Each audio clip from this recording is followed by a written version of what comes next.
kepada beliau waktu kami haturkan.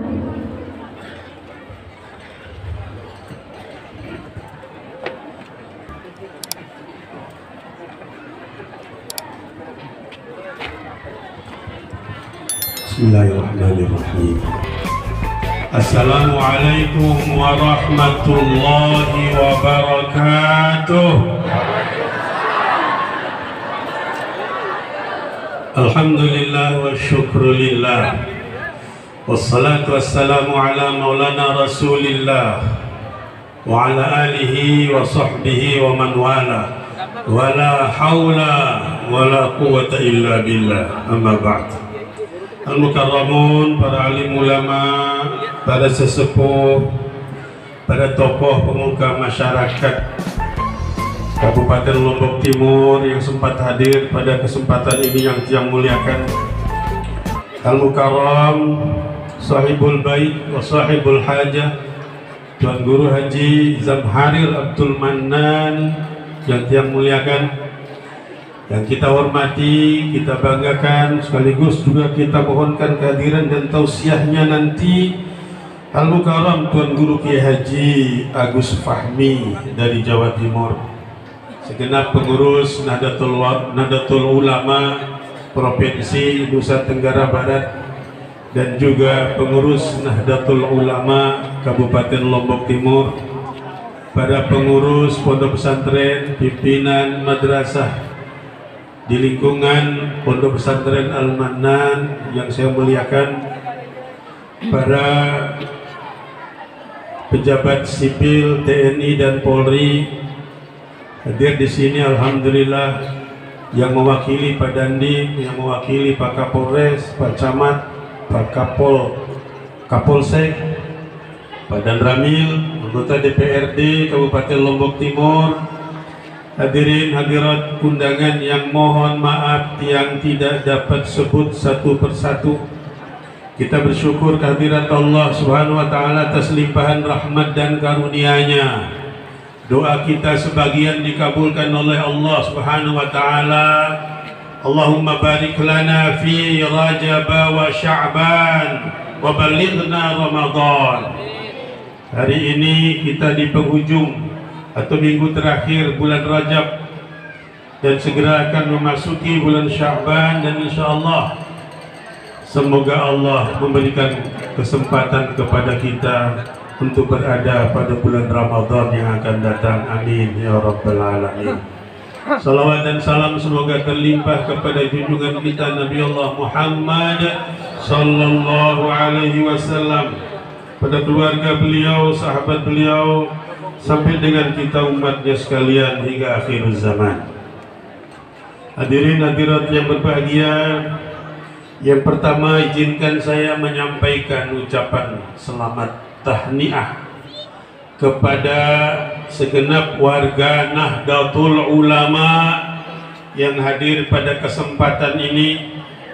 Kita peringati hari ulang tahun, hari lahir Nahdlatul Ulama yang pada tahun ini sudah mencapai 96 tahun.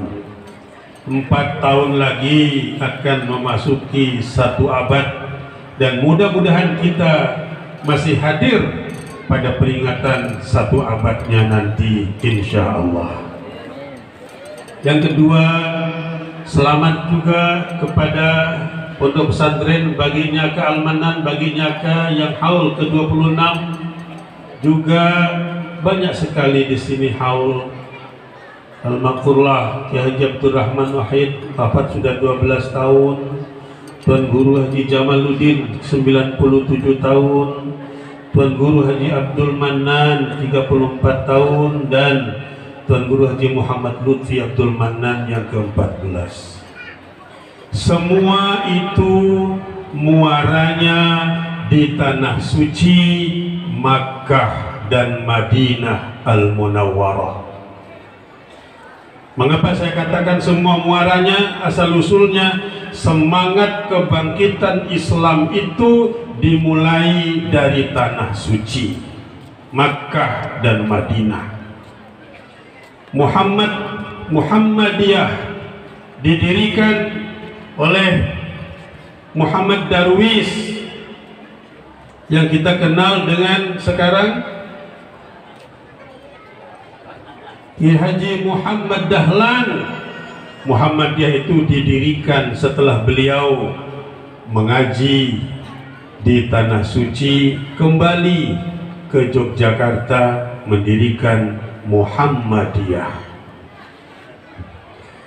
Tidak jauh dari itu juga ada beberapa masyaikh yang sudah wafat almarhum pada saat ini juga sedang menimba ilmu di Masjidil Haram.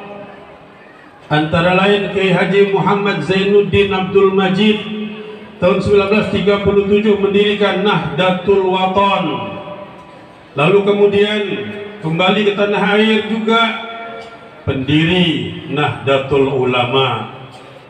Banyak sekali diantaranya adalah pendiri Nahdlatul Ulama Kiai Haji atau Kiai Haji Tuan Guru Hashim Asy'ari.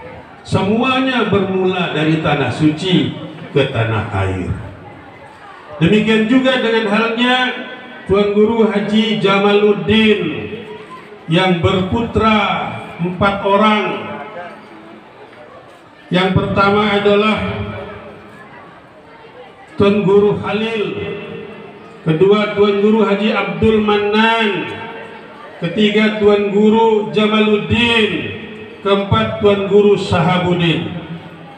4 Tuan Guru sebagai putra dari almarhumlah Tuan Guru Haji Jamaluddin yang menonjol, yang ada dalam catatan sejarah kita.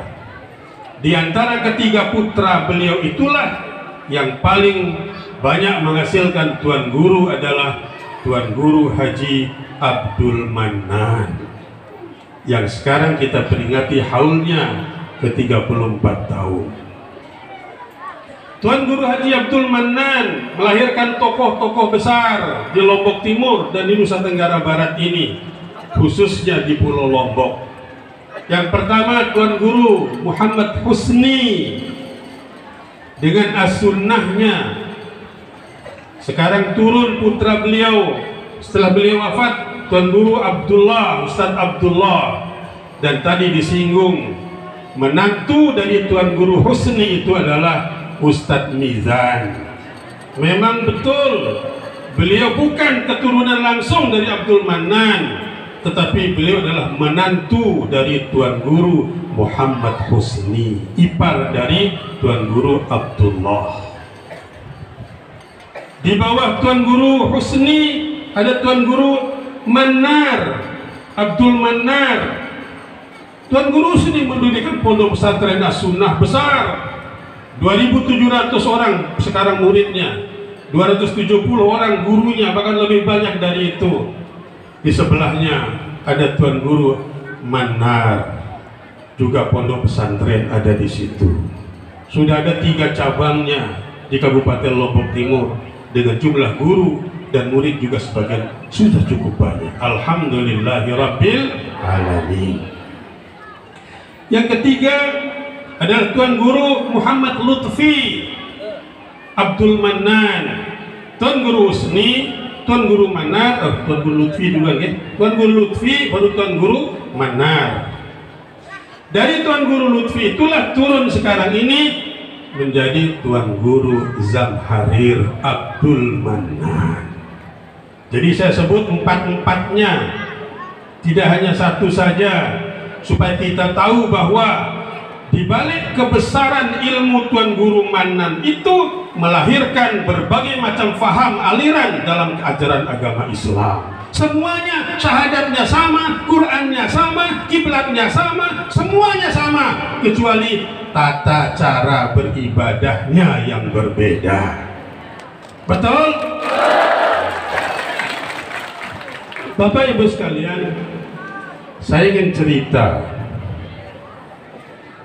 Arab seorang petani, apa bahasa ente petani no?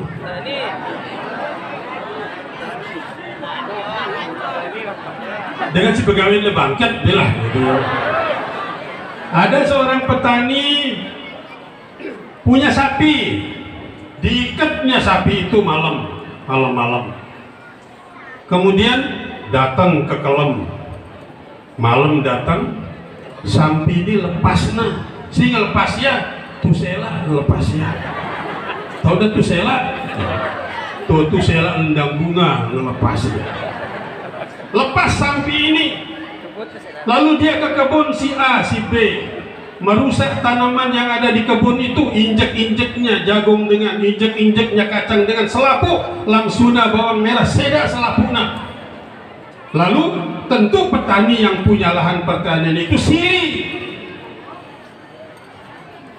ambil pedang, apa pedang itu? Belakas, bit belakas, rimuk kena sampai ini, sembelih kena sampai ini, mati pandai. Mati sampi ini. Si bedui sampi heran, kok semua sampi saya sembelih sih dengan kena mati. Lalu diteliti, diselidiki, si nyembelih sampi ini, oh dengan si bedui, jagung, kacang, langsuna, bawang, si sedai, si ilat-ilat, dan si sampi ini, si epen sampi ini, ketok ya nang balin dengan si nyembelih sampina, juk ya bensin, juk ya korek api, dibakar rumah orang itu. Lalu kemudian orang yang dibakar rumahnya itu di sini harus balin dengan sudut. Datanglah dia menemui orang yang menjadi pemilik sapi itu, pekerengkeng. Udah pekerengkeng, besual.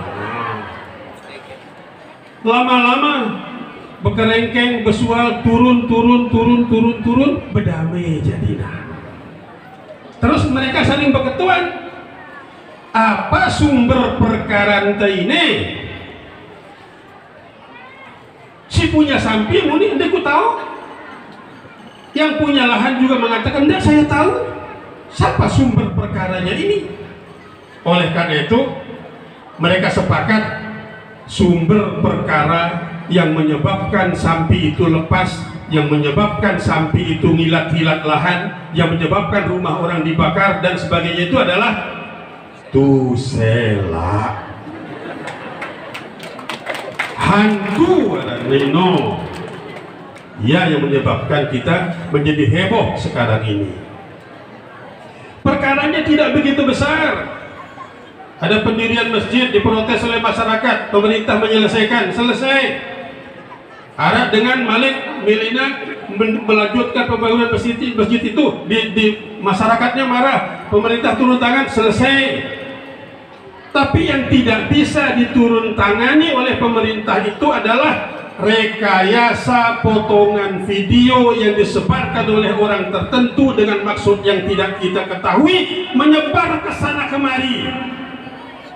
Padahal lamun kita hitung, lamun kita baca, lamun kita telaah, lamun kita ikuti rekaman itu tidak seperti itu niatnya.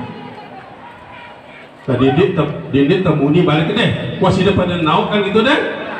Wah, ini tersebut-sebut ya balik. Lalu sekarang itulah yang disebut dengan hantu. Begitu kita membaca, lalu kita sebar dia, tangan kita ini lalu mencet ke sana kemari, dikirim kepada orang lain, diterima oleh orang lain juga mengirimnya kepada orang lain mengirimnya kepada orang lain, jadi viral lah sekedek ini. Jadinya masyarakat kita menjadi marah, lalu kemudian datang ke pondok pesantren di sana membakar dan berbagai macam aktivitas yang lain. Islam tidak pernah mengajarkan kekerasan di nama sebutan jadi. Islam tidak pernah mengajarkan pembakaran. Islam tidak pernah mengajarkan menganiaya orang. Tidak pernah. Islam itu damai, selamat.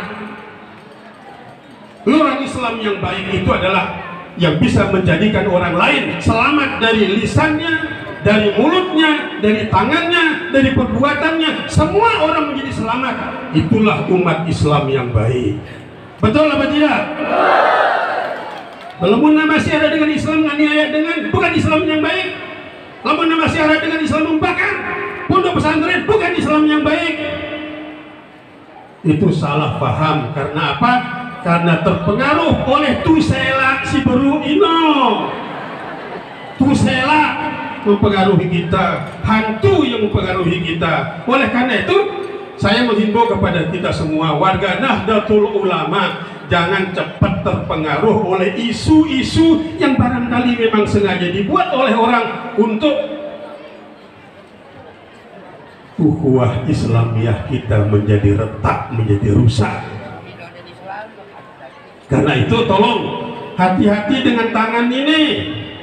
Lamun dah mau berita kira-kira aneh berita ini, telaah ya dulu berketuan luncur dengan sini nao ketuan tetunya berita ini lamun dawah tetu soheh mara bahasa hadis itu barulah kita kirimkan kepada orang lain agar mereka mengetahui. Lamun nama sini nama kejelasan, ada kejelasan atabayun dululah, ambil apa namanya, minta nasihat, minta pendapat kepada orang lain agar benar-benar berita yang kita sebarkan itu dapat diterima dengan baik dan tidak ada pengaruhnya dalam kehidupan kita berbangsa dan bermasyarakat. Semua kita ini aswaja Ahlus Sunnah wal Jamaah, cuma cara ibadahnya yang berbeda. Oleh karena itu mari kita terima perbedaan itu dengan lapang dada. Mari kita semua, ya kan lakum dinukum waladin, kan begitu ajaran agama kita. Silahkan Anda mau kunut, silahkan, kami tidak mencela. Anda memperingati maulid, silahkan. Tidak memperingati maulid juga silahkan. Memperingati Isra Mi'raj sekarang ini silahkan, enggak juga silahkan. Beda-beda, itu manca-manca itu. Kenapa? Era li akhirat itu kita yang mempertanggungjawabkan secara pribadi apa yang kita lakukan ketika kita hidup dalam dunia ini. Betul apa tidak? Karena itu tolong kita sadari Bapak Ibu sekalian, jangan cepat marah, hendak becat sili, hendak becat sepaning, hendak becat ya dah, menubi ukat bukan salah ketemu nih baik. Itu harapan saya Bapak Ibu sekalian, kita ini memang umat Islam sekarang ini menjadi incaran, menjadi bahan bagi orang-orang yang lain. Mengapa? Karena kekuatan Islam itu luar biasa, tidak ada yang bisa mengalahkannya. Oleh karena itu kita diserang dari dalam, kita serang dari luar. Agar apa? Agar ukhuwah Islamiyah kita ini menjadi tercerai-berai. Persatuan kita yang dulu kokoh menjadi kurang bagus. Akhirnya saling curiga, saling purba sangka. Ya ayyuhalladzina amanu, wahai orang-orang yang beriman, jauhilah zon, berbasangka, berburuk sangka. Wala tajassasu wala yartab ba'dukum ba'dha. Jangan mencari kesalahan orang lain, ya. Demikian saya kira Pak Tuan Guru. Nanti Pak Tuan Guru bisa melanjutkan. Saya menanggapi tahun pertama ada kenang-kenangan Sukiman.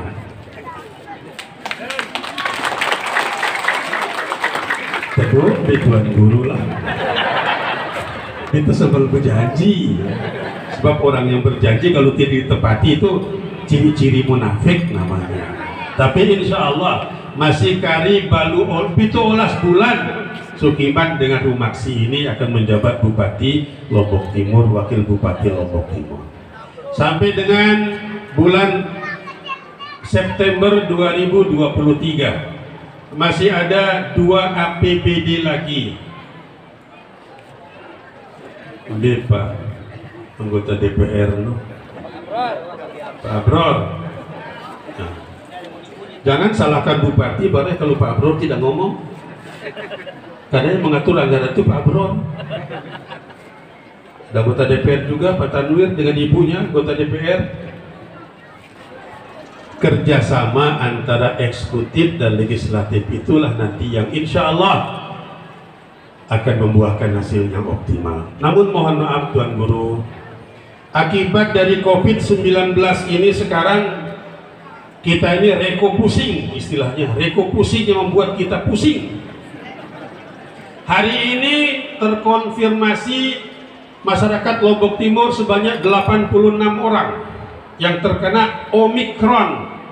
Kemarin itu Delta, sekarang Omikron, ibunya Omikron.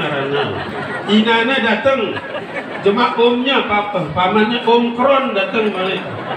Sekarang ada gabungan namanya Delta Kron. Terbaru hari ini ada sebuah virus namanya Delta Kron, gabungan dari Delta dengan Omikron. Kadang ada pikirannya, si nambah bela bangket, si nenggala bela bangket, si ngeder bela bangket. Ini pikir Omikron ini. Meskipun sekarang 86 orang dirawat di isolasi mandiri, Tuan Guru tidak dirawat di rumah sakit, semua isolasi mandiri. Itu menunjukkan bahwa Omikron ini tidak seganas dari klaster Delta yang sudah hilang itu. Alhamdulillahirabbil alamin. Ada dua cara untuk kita mengatasinya. Yang pertama adalah dengan vaksin. Ada masyarakat kita yang tidak mau divaksin, tapi ada yang sudah vaksin yang ketiga booster. Vaksin 1 masyarakat Lombok Timur sudah 94%. Vaksin dosis kedua Lombok Timur sudah 65%. Yang ketiga baru 4%, yang booster itu 4%. Anak-anak sudah cukup banyak, remaja juga sudah banyak, manula juga sudah cukup banyak. Artinya vaksin itu sudah alhamdulillah kita laksanakan. Orang-orang yang terkena Omikron sekarang ini adalah kebanyakan mereka yang tidak kena vaksin 1, 2, apalagi 3. Itu yang paling banyak. Nek suku nakutin dengan sida. Lamun dia demen vaksin, becat anak puskesmas. Ya, di situ ada vaksin, gratis, tidak bayar. Untuk apa? Agar kita sehat. Tidak percaya diongkat dengan apa gunanya vaksin denara sehat takut akan dengan vaksin. Tidak dengar ongkat dengan seperti itu. Nggih? Yang kedua caranya adalah dengan melaksanakan protokol kesehatan yang ketat. Ya, oke lah seperti ini karena kita level 1 boleh agak berdekatan seperti ini Tuan Guru. Tetapi yang namanya masker ini wajib. Dede ada pagah-pagah lalu sini bermasker ini. Luanen nah. Lelah teriak memang lelah daripada ada sakit. Sampai rumah lepas maskernya, sampai mobil lepas maskernya.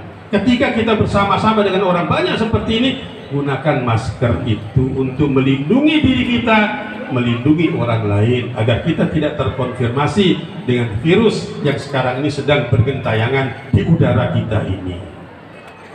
Bapak Ibu sekalian, itu harapan tiang Tuan Guru, itu yang dapat yang sampaikan pada kesempatan ini. Selamat melaksanakan atau memperingati Harlah Nahdlatul Ulama dan juga selamat memperingati haul sebagaimana yang kita niatkan. Semoga Allah Subhanahu wa taala senantiasa memberikan limpahan taufik rahmat kepada kita dan mudah-mudahan kita senantiasa beserta keluarga berada tetap dalam lindungannya. Amin ya rabbal alamin. Hadanallahu wa iyyakum ajma'in. Wallahu muwaffiq ila aqwamit thoriq. Wassalamualaikum warahmatullahi wabarakatuh.